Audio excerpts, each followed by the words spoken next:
Go. All right.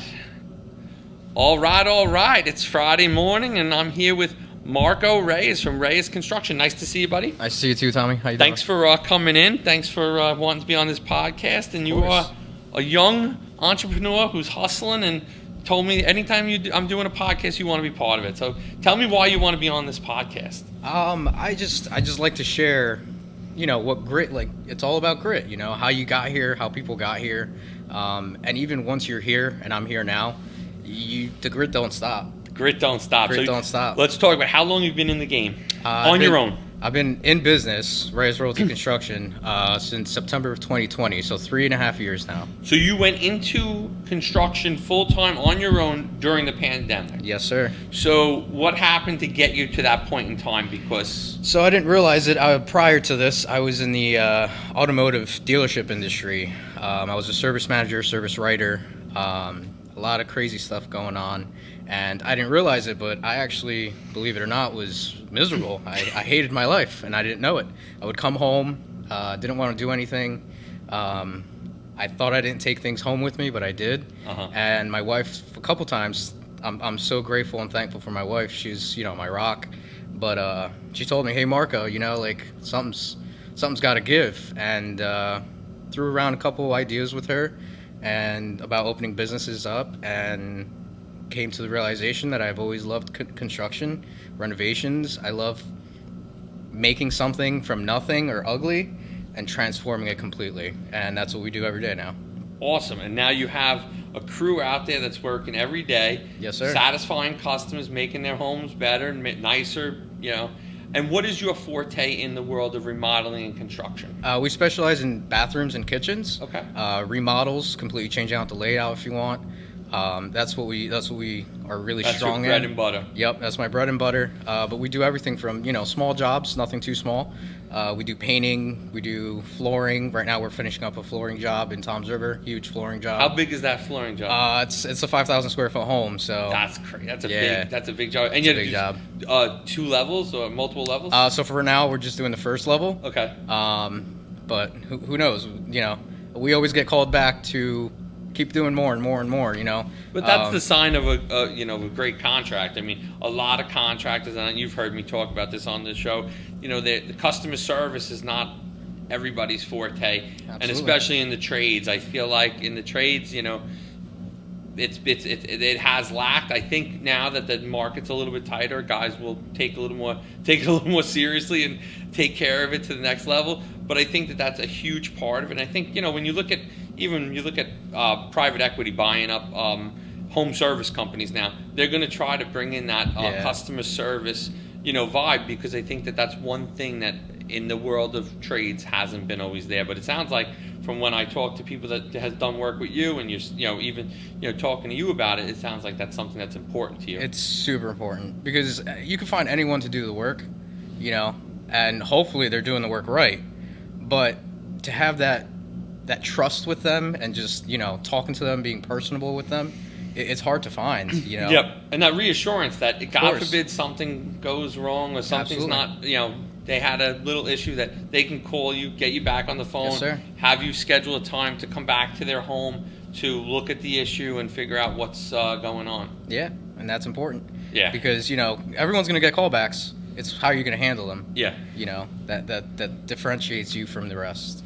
So, and I'm sure, tell me if I'm wrong, that's probably a good lead source for you too, is the fact that you have repeat business and referral business. Absolutely. A lot of referrals, a lot of repeat. They love the work. We take pride in what we do. We love, at the end of the day, it's my last name. It's literally my name on the company. So it's my reputation. It's my everything. I say that all the time.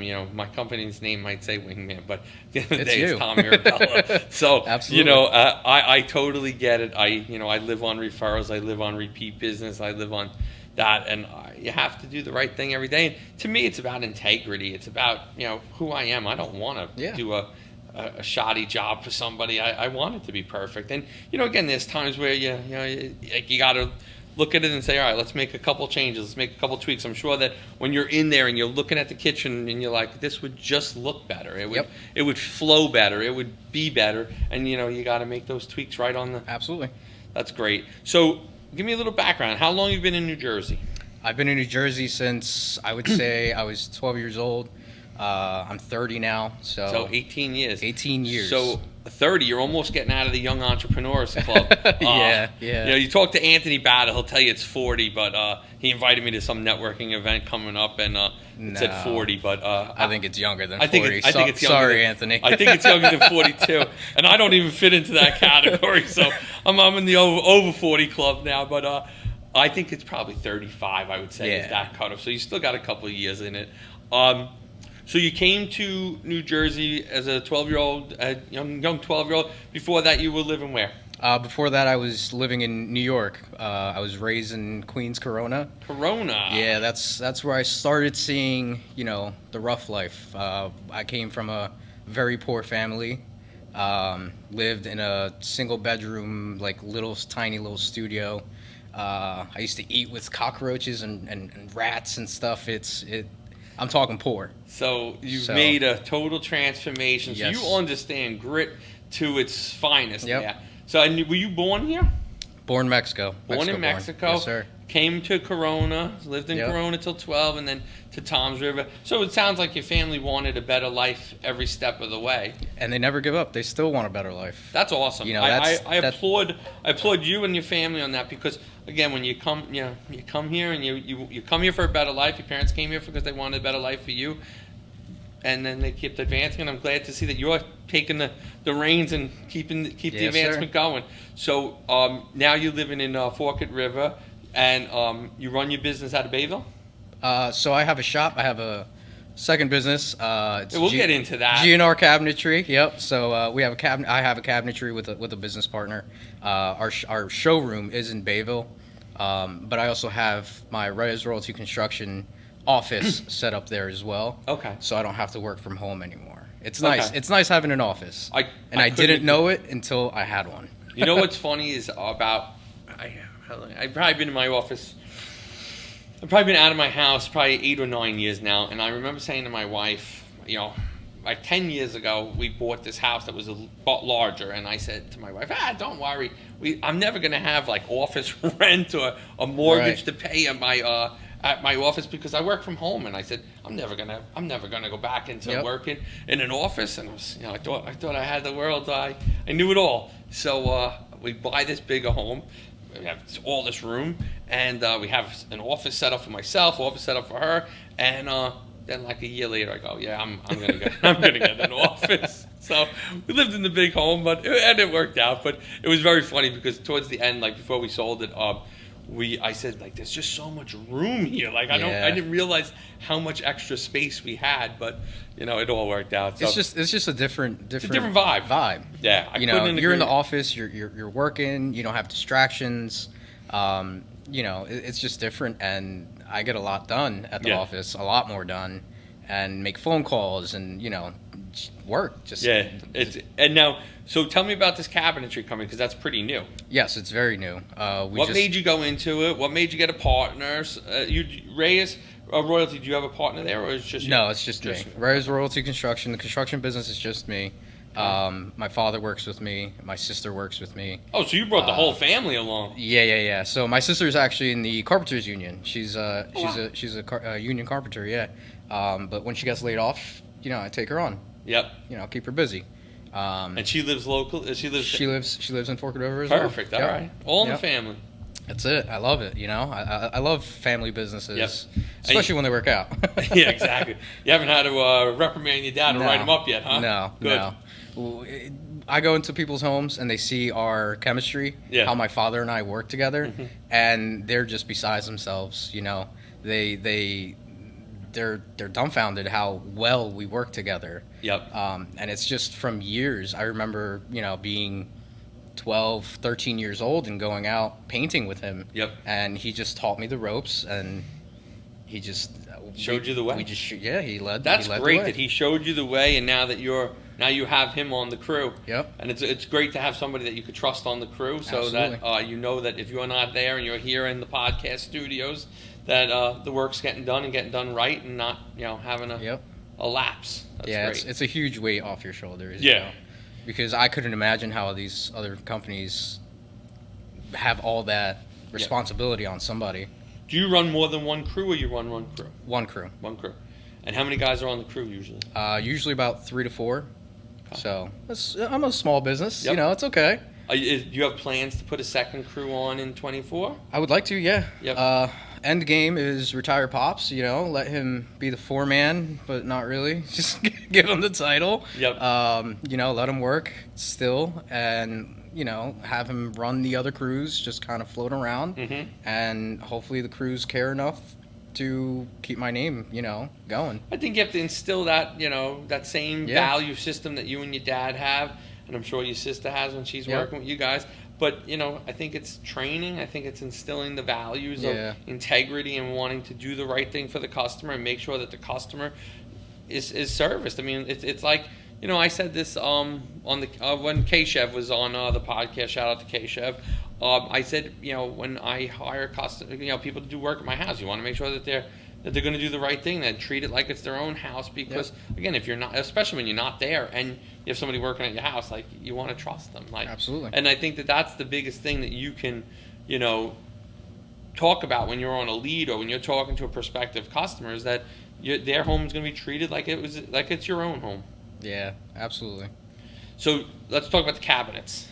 Yes, sir. So you got a new business partner, someone you know. Business partner, somebody I've known for a very long time. They're actually friends with my parents. That's how I know them. Okay, good. So he actually has his own construction company. I've purchased cabinets from him, so he was a supplier, and we were sitting down one day, and he's like, "Yo, why don't we open up a showroom?" I was like, you know, like, laughed it off, and then he's like, "No, for real." And then he called you again and again. Yeah, and so we got serious. We talked about it. We sat down. We had that grown-up conversation, you know, all the legal stuff, and everything he wanted out of it, everything I wanted out of it, it worked out. So, I mean, it's so fresh and new. I don't know if it's the honeymoon stage still. Yep. And it opened in December, right? Opened in December. We had our grand opening in December, yeah. I wanted to come. I was away I thought I was coming one day earlier. Yeah, you had texted me. Yeah, but it's okay. When you do something else, let me know. I've definitely come down and hang out. I would love to see it. I was driving on Route 9 not too long ago, probably 2 weeks ago, and I was driving and I didn't know where it was exactly. And then I was like, oh, look at that. So yeah, we have a huge sign lit up and everything. Looks good. Yeah, it's, you know, prime time right there, Route 9. So biggest I can go with the sign. Yep. And now what's the plan there? So the plan is to use that one. You're using that as a office for your construction company, and now you're going to start bringing customers in to start looking at materials rather than bringing them to a different instead of just sending them off, right, and hopefully they find something. I just bring them in to my showroom, our showroom, and show them what we have to offer. You know, give them we have a pretty good variety of colors, styles. We have flooring in there, countertops. And then we also incorporate our construction knowledge into it. Yep. You know, so we're not just in cabinetry. Yep. You know, we have the fundamentals and everything else from the construction world. That's great, because then I think that's some of the hardest parts is sending people to stores to find like what they want. And like, remember when we were doing a renovation project, like the designer that we were working with, you know, was sending my wife all these different emails and PDFs. Look at this, but I don't think you could always see the coloring or the true style when you're looking at a PDF. As much as, listen, I'm in the computer world and I want to do everything online. It's I want completely everything to be different. digital. But like, I think sometimes that, you know, to see it and feel it, there's a value to that. Yep. You get to see the thickness. Yeah. There's some things that easy to buy online. But of course. There's other things where it's just, I think, that to see that finished product, and also to see the work that you guys can do. Again, when someone's hiring you, they've maybe not, you know, it's hard to, someone hires me for a website, they can go look at 20 websites I built. Sure. You could show them pictures of 20 jobs you built, but like to see that finished product, like now they can see what that looks like in your showroom. Yes, sir. And I think that there's a lot of value to that. So the idea is just to bring people in and start having them do all their selection process there and everything like that. Yep. And now we're having meetings with homeowners, like from my construction business.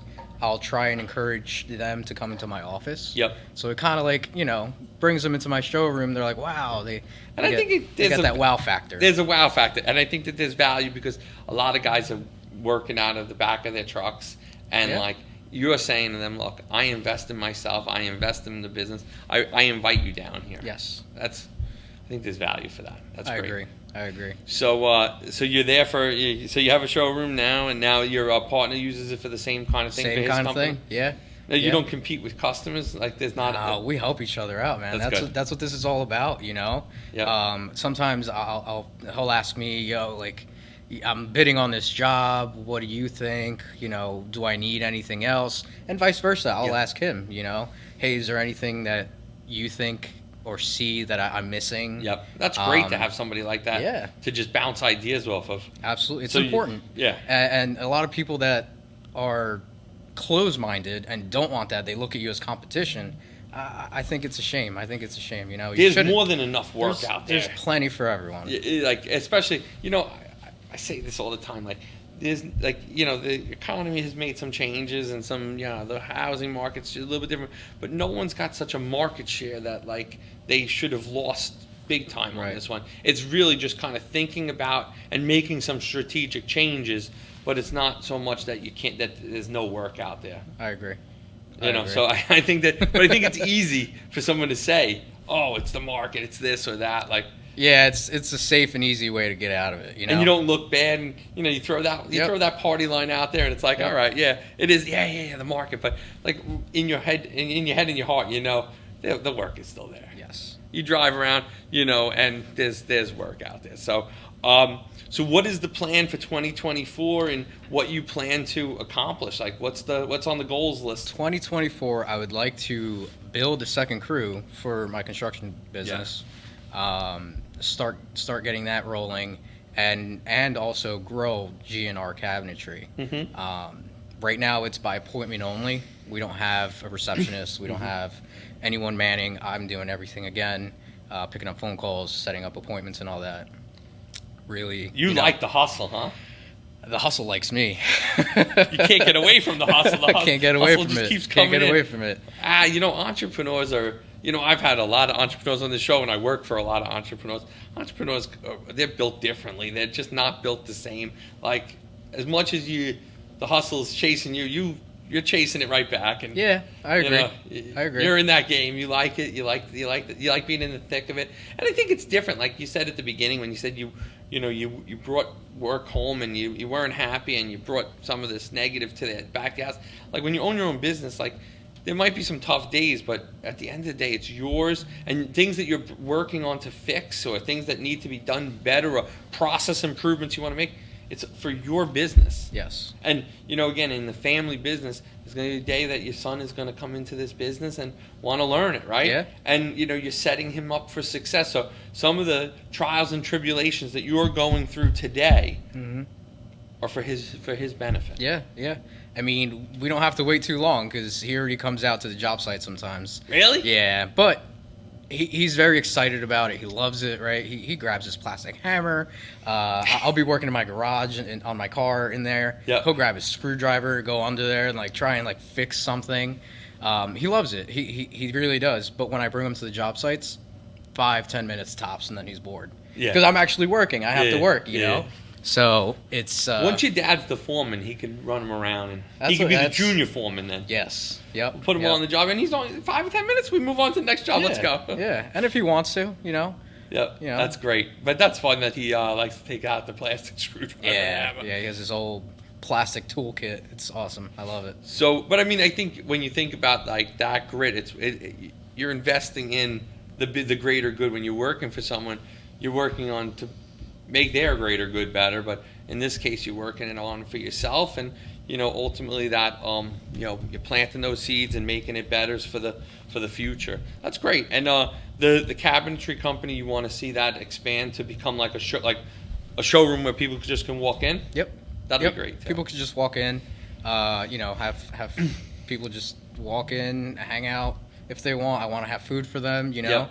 It's very close to Bayville is very close to Forked River. Yeah. And I live in Forked River, so I consider that my community as well. Sure. And I think I spoke to you quickly about I want to get into giving back to the community a Yep. lot more. I saw Tom Jarrah. Shout out to Tom Jarrah. Shout out to Tom Jarrah from Wonder Man Handyman. Yes, sir. He did a great job with you. Oh my God, with that truck turnaround with the toy drive, that's awesome. Tom Jarrah was a rock star on that one. You know, he comes on this podcast. We're talking to him about like it was in the thick of he did the podcast probably November-ish, and he was right in the thick of collecting for Thanksgiving and starting to collect Christmas for the holidays. And he said to me, "You think you could bring one of your bins down?" And our bins are 30-gallon drums. Yeah. And we have like a 45-gallon drum too.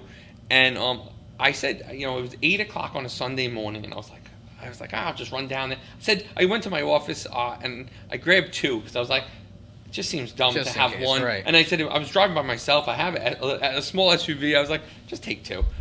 Man, that thing was so packed. My car was so packed that the seatbelt light for my passenger Kept going on? kept going on because they thought that there was a person in there because there was so much food in there. So, like, you know, but I think the best part about that, and I would love to get you involved this year, you know, we're in the process of, you know, this is a preview, but we're in the process of making the Wingman Foundation, and the Wingman Foundation is going to be its own non-for-profit. You know, for years I've been doing this, the toy drives and the food drives, and I did a cornhole tournament, I did a casino night, but we always went on to someone else's nonprofit, and we worked it was like we were working for that nonprofit. Now we're going to put it under ourselves, and the Wingman Foundation we're not going to deal with end users. So the person who needs the toy, we're not going to deal with them. We're going to deal with the organizations that distribute the toys, but at least have a little more control. And also now we can go out and go get our own grants and our own, fundraisings just to, it'll be easier. So, for 7 years, 8 years, we've been doing it the way we've been doing it. But I think now, as the company grows, and we're gonna bring my wife in to be the executive director. She does a phenomenal job of helping get things done. But, now we're going to kind of make it more official. So this year, I'm definitely going to have my wife reach out to you Sure. Get you involved. Tom J's involved. Even when we get to like some K-Chev events later in the year, I'm going to see about getting the bins over to absolutely. those where everyone could bring a toy. And such an easy ask. And again, Tom did it with the Jeeps. He probably had 70 Jeeps, 80 Jeeps there that day. Yeah, there was a lot. But like I said, we filled those 2 bins. We filled the car, everything. And it was just... people were like, thanks for doing this. And I think a lot of times people don't know where to give it back, and they want to make sure it's going to a good cause. But like, if you don't know where it's going, maybe you don't do it. Or if someone that's not a relative to you, not a relative, but that and that you believe in, you don't maybe do it. But if there's someone behind it that then all of a sudden people are a lot more generous. And I think that and again, that little difference of one toy, but and it wasn't one toy. Most of those people brought 2 toys, 3 toys. But like, I probably left with, I don't even. I think it was about 200 and change, but of toys. But like, it was a great thing, and that is a collection upon other collections, and that's how we got to 10,000 toys this year. And and it's sad that the community needs that much toys, but as long as they need it, we want to be there to support There's them. always a need. There's always a need. I saw it. Yeah. Going back to New York. I never had Christmas toys or anything like that. Whatever I had was socks, the necessities, socks, underwear, stuff like that. So now as an I put adult, you myself get that. those things, and you're like, "Oh, that's awesome! I got a new shirt this week, this year." So, but I definitely will get you involved. And I think a lot of people saw this year, this year was like our biggest year. And I think that I've been getting messages of people that are want to set up meetings and talk about it and figure out how they can help. I think a lot of people want to be part of it, in which I can't thank them enough. And it just makes our whole community stronger, but it also makes our business connections stronger. When you're doing business with people you like, and then you're helping on a fundraiser, it just tightens up that relationship across the board. And I think that, there's a bunch of good core solid guys that I like to do business with, and I like to work on these projects with. So it's pretty great. Yeah, absolutely. I'd love to be part of it, man. Yeah, you're in. Once you express a little bit of interest, you're in. Like, we got you. So we'll do that. So some final thoughts on the podcast of what is there anything else for these aspiring entrepreneurs?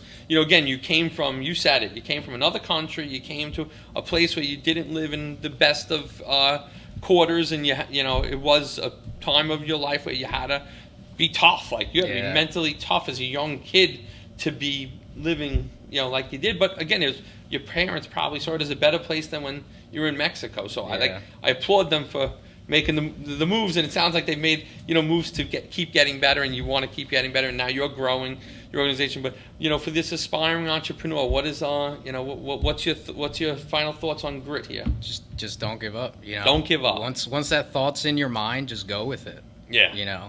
I just ran. I took it and ran with it and didn't look back. And my biggest supporter, my biggest person cheering me on, my biggest cheerleader was my wife. Awesome. So I think that's very Give important. her a shout out. Shout out to my wife, beautiful wife, love you. But yeah, We've never had one of those, Andrew. We've never had someone shout out and say that they love their wife on the show. It's great. I'm glad that we got this. Thick and thin. She's always there, and she's my rock. So I think that's very important to be your own rock if you don't have anyone, or it's okay to lean and rely on somebody. Open up and talk to them. Yep. Tell them the bad, the good, the ugly, the sad. It's not all rainbows and. It's not. But I like that. Never give up. Don't give up. Just keep it going. Keep it going. Never give up. Push. The easy way is to give up. Mm-hmm. It really is. I've always thought that. All right, so we're going to title this one "Never Give Up." Yes, sir. All right, Marco, I appreciate it. I would like if you could tell the visitors and listeners of the program where they can find you online, on your Instagram, and on your Facebook. Facebook is Reyes Royalty Construction. Instagram, same, Reyes Royalty Construction. I also have a website, reyesroyalty.com. And if you guys want to call me, text me, 609-489-2121.